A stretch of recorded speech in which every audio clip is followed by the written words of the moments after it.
I'm Bob Hallmark in Quitman. Today we have all seen the effects of the heavy winds that came through yesterday. A relentless wind and sometimes up to 50-mile-an-hour gusts. It brought trees down, knocked power lines down, generally created unpleasant conditions, not only for us and the people that were without power, but also for fire departments who had to come out and take care of situations where trees had come down on power lines, and some of them were still alive. Now, joining us right now to talk a little bit about this is Quitman Fire Chief Scott Wheeler.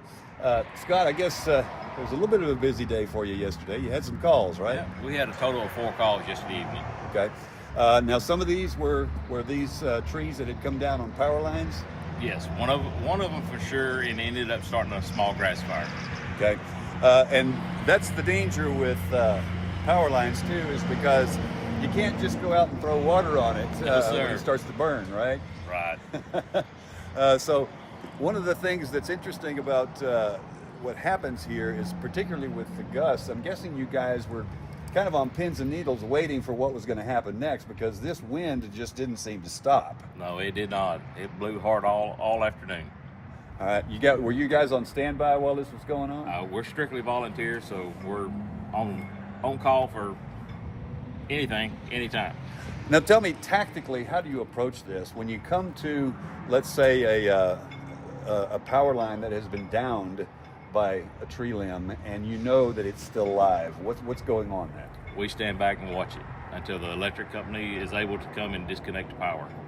And that's because we're talking thousands of volts of electricity are still going through this thing. Yes, right? sir.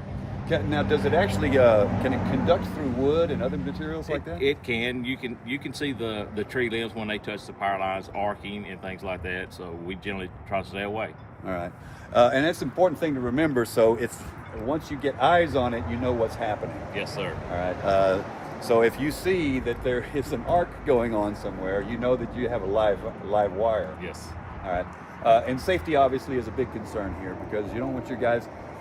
You can't just go out and throw water on it. That's exactly right. Because then you got another problem. Yes, sir. Electrocution. Because water, being a good conductor of electricity, will tend to come right back to you, right back to the source of the water being put on it, right? Yes, sir. Okay. Now, fortunately, I guess there's no injuries from yesterday, anything like that? None of our guys received any injuries. Okay. So all in all, I'm guessing you guys, I guess you're glad you only had 4 calls yesterday. Yes, sir. All right.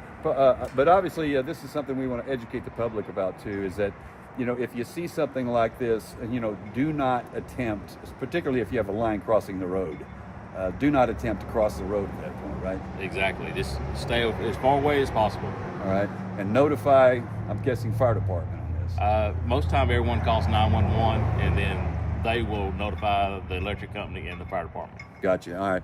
And another thing that's about this is that the power lines were down, and people just had power restored to them this morning, is right? Yes. There's still quite a few here in Wood County that are without power, but the co-ops are working to get all that taken care of, hopefully all today. Okay. Chief, thank you. Appreciate it. Thank you. All right. And we'll have more on this story tonight on KLTV 7 News. For KLTV WebXtra, I'm Bob Hallmark.